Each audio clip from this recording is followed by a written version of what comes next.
Without a doubt, Microsoft had a lot of amazing announcements for E3, and the interviews afterwards have been nothing short of amazing, honestly. Nothing short of amazing. And with that being said, of course the Sony fans tend to, do their thing where they try to spin it or make things into a bad thing, and I just never can get with that. And seeing that, Microsoft kind of responds to that a bit, I actually like that. I think that that's awesome and kind of sets things straight. It doesn't leave any room for error or misinterpretation, and that's something that Microsoft doesn't get enough credit for these days.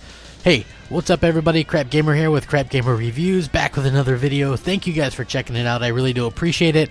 I would also appreciate if you guys hit that like, share, and subscribe button because it helps out the channel tremendously, and it would mean a lot to me personally.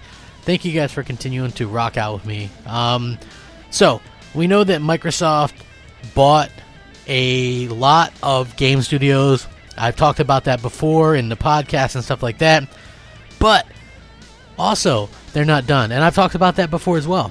But also, what you have to remind yourself when looking at Microsoft and what they've been able to accomplish with their new studio acquisitions is the fact that people assume that they're going to be doing something else. All people think is Microsoft does Halo, Gears, and Forza. And good. Those are IP factories, man. 343 is built to do Halo. The Coalition, they chose to do Gears. They were given a vote, and they voted, I think unanimously, I believe they said, to do Gears of War. Those developers like that. Rod Ferguson lives, breathes, and eats Gears of War. So it makes sense that they do what? Gears of War, of course. So, with that being said, a lot of people want to know about these new developers, right? These new studios, what are they going to do? Are they going to be stuck doing sequels? Are they going to be stuck doing something else? Well, Mikey Barra actually was talking about these studios and the acquisitions, and they want their creative ideas to come into Microsoft ecosystem instead of trying to bend them into what they want. The Xbox team wants to globalize and diversify their approach to games, and they see studios like Ninja Theory, Compulsion Games, Undead Labs, Playground Games, and the Santa Monica Studios, The Initiative, as helping bring that to their platforms. He said, creative freedom was one of the most important pillars in the conversations we had with these developers. We're not dictating what they do and when they do it. We want creative ideas from them. We pick these studios because they've shown that they can create those ideas and those experiences that customers wanted. So that kind of shuts down any kind of nonsensical BS that allows people to think that they're going to do something else. And I've stated this multiple times.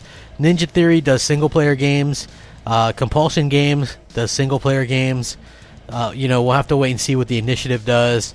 I believe that Undead Labs is going to continue doing State of Decay. That's pretty obvious.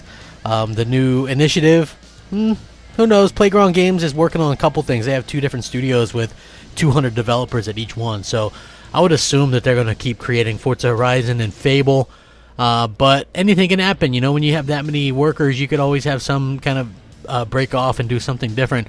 But the main point is that they're not locked into doing a specific IP, these other ones, So, of course, 343 is going to do Halo, like I said, and, of course, the Coalition is going to do Gears.